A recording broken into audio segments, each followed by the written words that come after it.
This is Inside the FLX from FingerLakes1.com. I'm Ted Baker, and I'm pleased to welcome back a frequent guest to this studio, Jackie Augustine. We're going to focus today on an organization called Blueprint Geneva. Jackie, welcome back. Thanks for having me, Ted.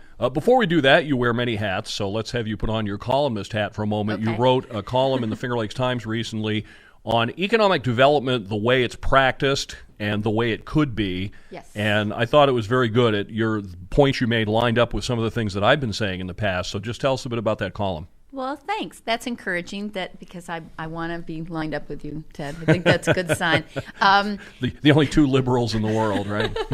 Well, I mean, it's common sense, right? I mean, the idea is that instead of just focusing on jobs and chasing factories and manufacturing and industry that may or may not be interested in coming to our area, if we actually create the area that people want to come to and want to live in, then the small businesses and the more durable businesses that make a community really vibrant will follow. People want to go where they want to live, where they want to visit, where they want to recreate. And so if the Finger Lakes would wake up more to the sense that we are a destination, we are a desirable place to live, and we could be investing in things to make that even more so, I think that the economic challenges would be solved. And it's interesting because there's a perfect example of that right in downtown Geneva. I was having this conversation a few days ago about the renaissance of downtown Geneva. When I came to the Finger Lakes 20 years ago, 50% vacancy downtown, and today you can't find a place to put a business. And I was telling this person that it wasn't because of any grand plan that anyone had. It was a business comes to town and draws people. So another business comes in next door, and it draws people, and another one comes in, and it draws people, and the next thing you know, you have a full downtown and people that want to shop and eat and live there. Right, and I mean, talk to some of those early adopters of the downtown food and beverage kind of culture. And I mean, the story's very similar. They were driving through. They thought Geneva was this great city. They fell in love with the lake. The housing prices were moderate for what they could have gotten elsewhere in a larger city, and it seemed like a good place to put down roots and start investing. And we need more of that. I think we don't pay enough attention to that story. I just feel like the housing piece is really the thing that we've got to get right, and the rest will follow. And I think we need a different media approach as well, because I've said one of the things that handcuffs the economic development people is it doesn't make big headlines, 100 small businesses add 2 jobs each, as big a headline as big plant comes in with 200 jobs. So it's also incumbent upon us in the media, I think, to change the way we report on economic development. I agree. And also, even when there is reporting on a large business relocating, the headline, like you said, always is the anticipated jobs. It's not the actual tax abatements, the other, or for polluters. It's never what the environmental impact is going to be, the potential risks of cleanup. So even the way the spin on the story is always that somehow that is the biggest win. And I think that sets people up to be miscalibrated in how they determine what is good, viable economic development and what is something that basically any community could probably get and might not want. And then, of course, we have the example of Cherry Bundy, which, as Steve Miller once said, took the money and run. Well, I mean, I will say that, I don't have I don't have any inside information in that whole process, but that is a risk, right? If you say that you want to incubate a business, if you haven't done the other things, sometimes if you talk to people about why they don't stay, some of the reason is, well, our top executives didn't want to live here, or they had other commitments other places. So again, I would just say that overall, the story is that if the community is a place that really captures people's imagination and makes them want to stay, then those other you wouldn't be able to be wooed away by another community if this is where you wanted to be. All right, let's talk about Blueprint Geneva. The tagline is Strategies for a Resilient Community at blueprintgeneva.org. And you talk a lot about justice, but justice in areas that we don't maybe usually think about it, like food and agriculture. So give us the overview of Blueprint Geneva. Okay, well, we are, I guess, and this is going to make my board members upset, and I know they don't want me to keep saying this, but it's the best way I can come up with. The idea, the founding of Blueprint was really that we needed a nonprofit in the community that could respond to really the deeper underlying critical issues that the things we see are kind of the symptoms of. So people being having housing insecurity or food insecurity, those are symptoms of deeper economic justice, food justice, environmental justice issues. So I always said that we're the organization that does nothing, which is actually not true because we do a ton of things, but we are not founded in order to only do one thing, right? Like some agencies are, child care service providers. Some agencies are in transportation. Some agencies are in housing. And we are not constructed in such a way that we have just one lane. We're looking to say, okay, at the intersection of all these issues, are there ways to get in and move the needle that would alleviate some of these issues? And I'm not saying it's going to alleviate the need for all of these other nonprofits, because everybody's doing good and vital work. But not everything can be treated as an emergency. At some point, there's got to be a diagnosis and a treatment. Well, and all these issues interlock. For example, you can find someone a very good job if he has a crummy car and can't get there half the time. Now you've got a problem. Or somebody can get a job, but they don't have affordable daycare. Yep. And so it's not enough, it's the old thing about teach a man to fish. I mean, you can give him a fish, but if you can give him all that infrastructure around what it takes to have a job and be a productive member of the community, then that person can thrive. Yeah, and I think a lot of people are just unaware how, what I guess, like economically fragile a lot of people are, that it is just one, blown tire or, one sick child that you have to stay home and take care of away from losing a job, which then has this cascading effect of then, having to decide which bills you're going to pay, potentially facing eviction. I mean, and COVID just exacerbated all of that. So I think more people, not that I want to say that there's anything positive that came out of COVID, but I would hope that through COVID, a lot of people's personal experience made them more empathetic and more understanding that pre-COVID and post-COVID, there are a lot of people in those situations that, now maybe people felt that strain, and then can, again, have a little bit of empathy that there are a lot of people for whom that is not just a pandemic experience. I think sometimes it's hard for us to understand people who don't live like we do. If you have a good, reliable car and you're used to driving 15 miles to Walmart to buy groceries, you think nothing of it.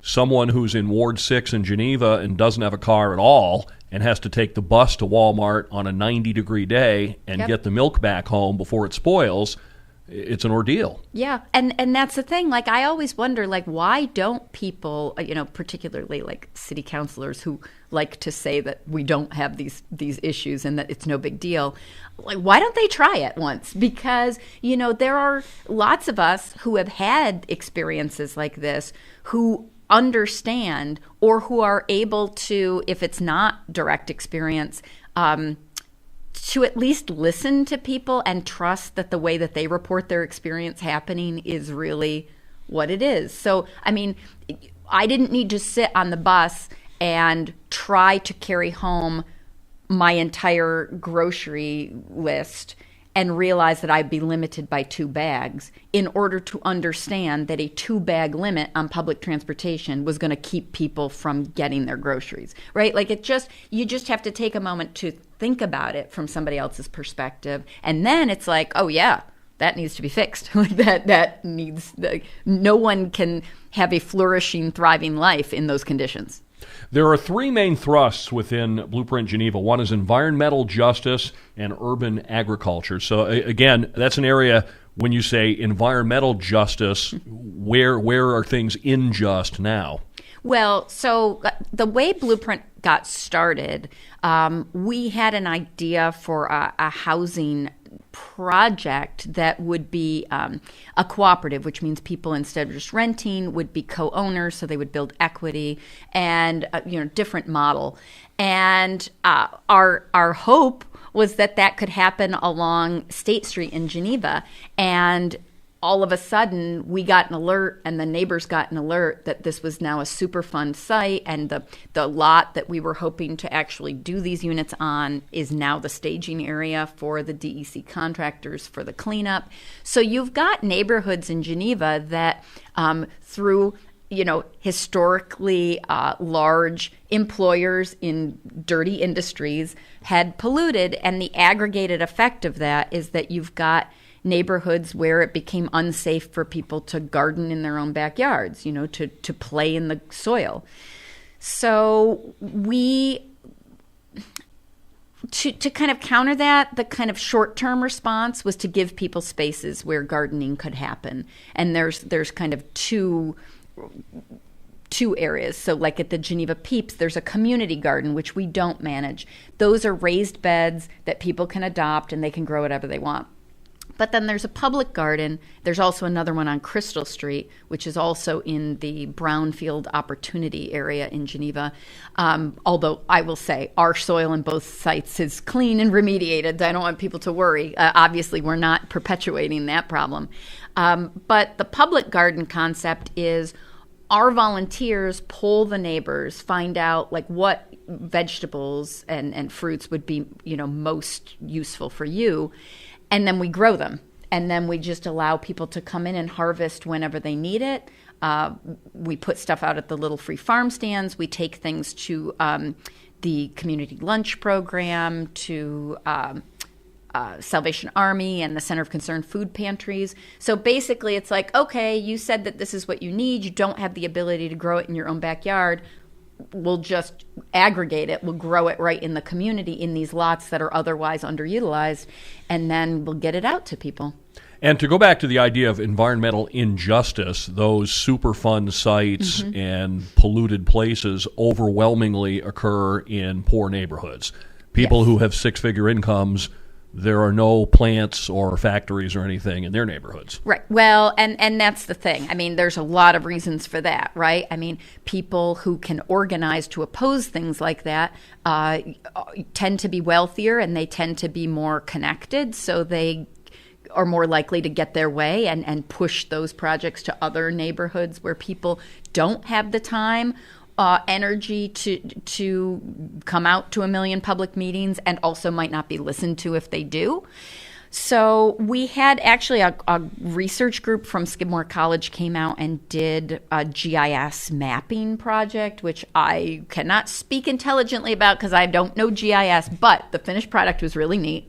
And it layered the environmental reports of where there have been spills and other issues with rental data, economic data, and racial data.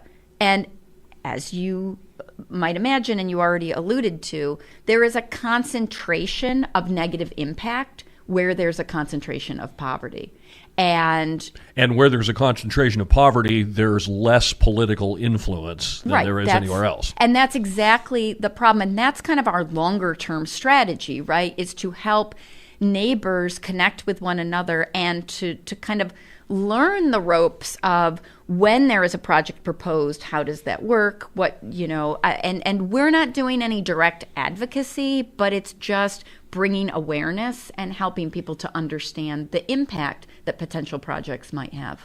Tell us about Growing Cycle. I didn't even realize this existed in Geneva, curbside composting. Yes. So a couple of years ago, we received a grant from the DEC to help divert food waste from the landfills because, we're right in this valley between these awful trash mountains. And so food waste, the smell, we have It Stinks, so people can report their smell complaints. It all kind of coalesced on needing to get food waste out of the landfills. So it started as a free program just for wards 5 and 6. We provided a bucket that's small enough that can sit on the countertop in the kitchen or on the floor, and people fill it up with their food scraps and other biodegradables, right? Like you can tissues and paper towels, but we can also take grease and meat, which other people might not compost regularly because that's not necessarily the best. But it does. It breaks down well, but not every facility wants it. So all of that goes in the bucket. They put it out once a week, just like your trash pickup might be, and we've got a group of drivers who pick it up and bring it to the vermiculture trenches. So the initial idea was that we would be dumping it in Geneva's vermiculture trenches. Those took a little bit to get up and running, so we had been taking it out to Seneca Castle to organics. But now that the city's resource recovery park is on the move, we're bringing it over there.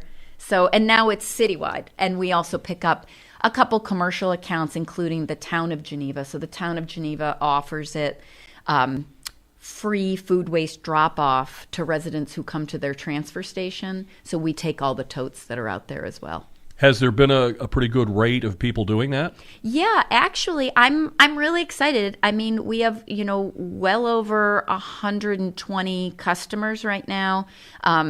And we have now moved to a paid model.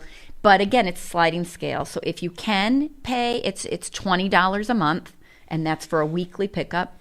But we still have some people who are paying $10 a month, and we have some people who, through income eligibility, don't pay. So that's our operation. Our goal is we want everybody diverting their food waste one way or another. So we try to do some education, and we'll provide the service in whatever means we have to get that done. You were going to have an AmeriCorps Vista volunteer here today who couldn't make it because of a family situation at the last second. Tell us about that program and how it ties into Blueprint. So our AmeriCorps Vista, Faith Hicks, is an HWS grad who has stayed in the area for a year, and she has been helping us with the Just Harvest program, which is our food buying cooperative, and she's working really on this food security task force that's going on in the city of Geneva, which is under the umbrella of Geneva 2030. And basically, so Just Harvest came about because we have a what I would call a working board. So a lot of nonprofits, I think, have boards who are fundraisers and like professionals in the community who can help pull in dollars.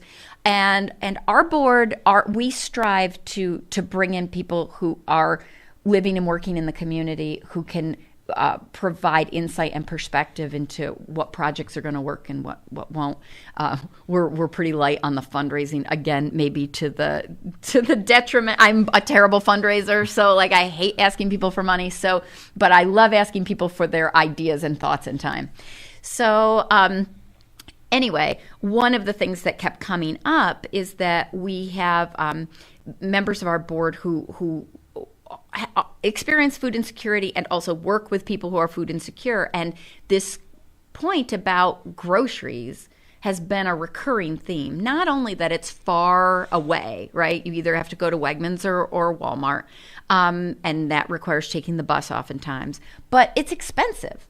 And we found that for most people, meat was a large portion of their budget. Now, I should also say, a lot of our board members are vegetarians, so it's kind of funny that we launched into this meat buying program. But it just seemed silly to me that we live in this agricultural area. Why should food prices be out of reach for the average family, right?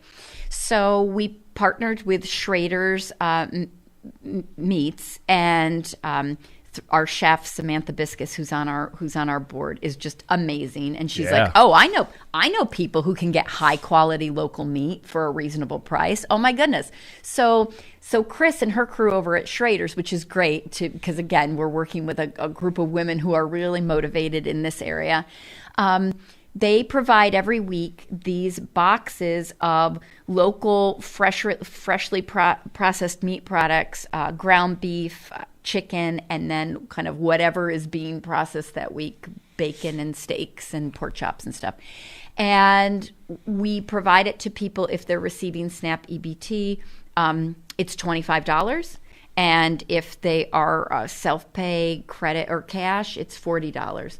And it's, way more meat than that for the money. So Faith, our AmeriCorps Vista, has been the person who monitors the distributions on Friday. So it runs like a co-op. You come pick it up. We're based at Port 100 in downtown Geneva, but we also do delivery. So people who can't get there, we bring it right to their house. And so that's another program that kind of exceeded my expectations in terms of people just jumping right in. And now Faith's project right now is expanding it. So we're going to be offering eggs, milk, and cheese, and also produce. We had a great presentation. I'm blanking out on who did it at Rotary a couple of years ago about gleaning. Tell us about gleaning from farms. Yeah, so we go in during the harvest months, starting kind of early September all the way through to the day before Thanksgiving. We were out there. We've got a really dedicated group that goes out to local farms and takes whatever produce wasn't sold. And the reason it isn't sold is sometimes there's just too much of it. Sometimes places like Wegmans want produce that looks perfect, right? So there's some that's left behind, but there's nothing wrong with it. Sometimes in the case of Bijou Seeds, which is out on County Road 6, that's a demonstration farm that they have because they're a seed company. So they're looking for the best seeds, and they also need, the best pictures but then they're like, yes, please take this and distribute it. So again, we get it twice a week. We go out there Tuesday and Thursdays, and then we deliver it, again, Center of Concern, Salvation Army, Our Lady of Peace Parish, Family Counseling, any agency who's helping people get food. We tell them what we're going to be bringing in, and they tell us whether they want it and how much. It's interesting. My understanding is that gleaning has a long historical tradition, going back to farmers would actually leave produce around the margins of the field for their workers and for others in the community who needed it. Well, yes, and not to go too far into, our kind of biblical traditions here, but, there is a discussion that you should leave a portion of what's harvested for the community. And, there's also this notion of tithing, which is sharing the wealth.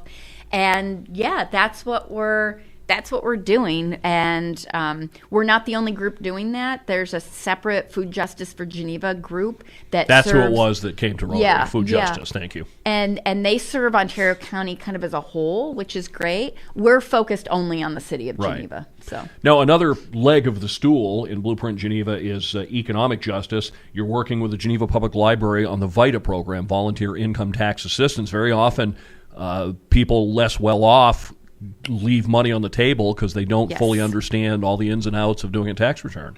Yeah, I mean, we found out, I had learned about VITA a while ago through the IRS, and I was surprised that Geneva didn't have one. The library was already hosting tax counseling for the elderly, which is run through AARP, but we didn't have that's the age determined assistance. We didn't have the income determined assistance piece, and that's VITA, Volunteer Income Tax Assistance. So we have a bunch of volunteers.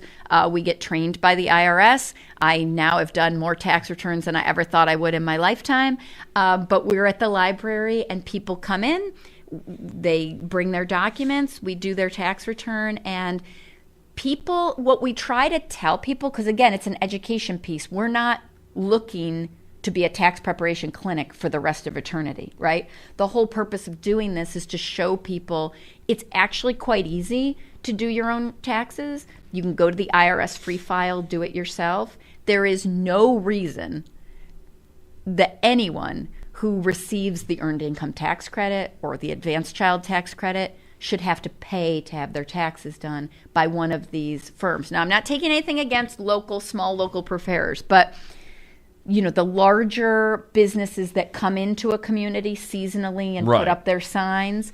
And many of the web-based ones will entice you to start out free, and then halfway along you get the prompt, well, if you really want a whiz-bang return, drop $79 here. Well, and that's the business model. And unfortunately, what goes along with that is that the IRS actually produced a report that was provided to all of us doing these sites, and it showed that the business model of some of these places is this appeal of a no fee advance on your refund. Right. But actually, if you read the small or the fine print, it operates in a way that I find problematic.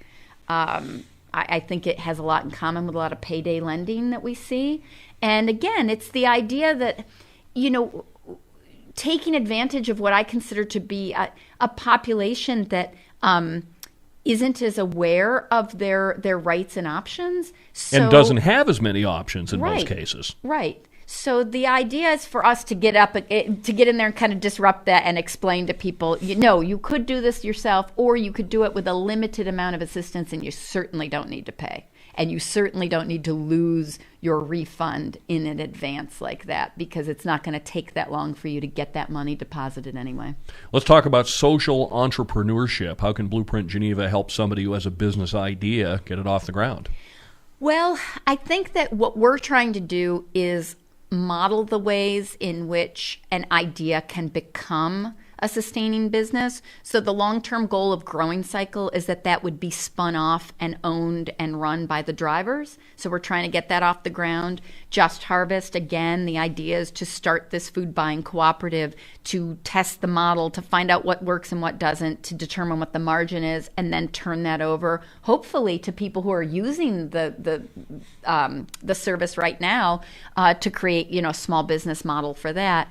We're also trying to start a pay what you can cafe, which will be a combination kind of food recovery, food justice effort, and culinary training preparation workspace that provides food to the community and skills building. And again, the idea being, let's test this out and then spin that off in some way. So, and then, we can help people with their paperwork if they're trying to get certified as a women-owned business, or in New York State, minority-owned business. Because sometimes, again, bureaucracy can scare people away. And if I have any expertise in anything, which I don't, it's in bureaucracy. Right? I mean, I've got patience, persistence, and I don't mind filling out forms. So yeah, we're trying to take what all of us from our board and our volunteers have kind of learned over time as certain skill sets, and merge them together so that we can really help people, advance their own objectives. We're not telling anybody what they should do or how they should live. We just want to find out what they would like and then just help that happen. During the pandemic, I feel odd talking about it in the past tense, but I guess I'm optimistic. You had a program called Connect Geneva, where the town and the city and some organizations worked together on a response. What form did that take? Yeah, so that website actually is still, connectgeneva.com, still up. The Facebook and Instagram profiles are still active, thanks to some volunteers who are continuing to maintain that space. We were just a little concerned that the city didn't seem to have a coordinated response to the pandemic, which, I mean, you can't blame them. It was a brand new council, new administration, and who knew? No one knew what to do in a pandemic. But those of us in the kind of community services space were starting to hear, well, okay, it's not just what's happening immediately when things shut down, because that was an entire set of issues, a lot of them having to do with childcare and food. But then knowing the long-term effects, which we're seeing now, housing insecurity once the eviction moratorium was raised, we knew that this was going to be there's the tidal wave, and then there's the remaining devastation, right? So we thought better to get out in front of it by creating a space where all the service providers could be in quick contact. And thank goodness for Zoom. That made that possible. So, we convened the city-town COVID task force. We organized around this name, Connect Geneva. We put out flyers at the schools once the schools reopened to let people know where they could get food assistance. We were out, Love Geneva was handing out meals. We were doing meals. Boys and Girls Club was doing meals. We wanted to make sure we had the days of the week covered, that people weren't duplicating, but that we weren't missing people. And that became the real focus. Like, what haven't we figured out yet? And how do we kind of, no one agency can fill all the needs. So how do we coordinate and fill those gaps? And I thought it was a good experience to just see how dedicated everybody is to people's well-being in the city, and to see how people could retool their operations to really meet needs. And it exposed really the underlying long-term work that needs to be done. So I hope Connect Geneva, our email list continues. The task force hasn't met as a group in a long time. The housing task force keeps meeting, but yeah, our services group and our large task force, now we use it as an email list to keep people up to date of what's going on. Well, you talked earlier about what's come out of the pandemic, positive or otherwise, and one of the things that's come out of it is some fundamental changes in the way a lot of us live and work. We've had what they call the Great Resignation. Yeah. A lot of people decided when all this part of the economy was closed down, they decided, hey, we can probably live on less money. Maybe we don't need the second job whose only purpose is to pay for the second car and the extra child care to hold the second job. So, there's a lot of these fundamental big picture issues that we always love to talk about down the line, where we're going to have to figure out what all this means and what life will look like in 2030. You mentioned Geneva 2030, by the way. We have reached out to Karen Fahey. We're going to have her on a podcast at some point in the near future. She's great. Yeah. And the food security task force, which again kind of grew out of the Connect Geneva efforts, and then the city had been doing an AmeriCorps project as well for food security. It all kind of merged, and Geneva 2030 seemed like the right group to pick that up, because again, they're looking at, what are the limiting factors for student success, right? That's how Geneva 2030 was initially focused. But we know, student success is bound up with family success, which is bound up with community success. So we all have a role to play in that. And, it's just collaboration is always going to work better than siloed organizations all trying to solve the same problem. The sense I get is that Geneva is better than most at that agencies are willing to work together. Nobody says, we handle poverty, stay out of our business. There seems to be that willingness to collaborate and willingness to share the credit for success. I think that's true. And I think even more so through the pandemic, because I think a lot of groups became aware of the work and the variety of work that other groups were doing. You're always going to have those pressures of, again, like I mentioned fundraising. I'm a bad fundraiser, but Blueprint operates really low to the ground, right? We're all volunteers. We don't have any paid staff, so we don't have overhead concerns. We don't need to be worrying about our next big fundraiser just to keep the lights on, which is great. That gives us the ability to be more nimble. But so there's always going to be some friction around competition for resources for agencies that need those dollars.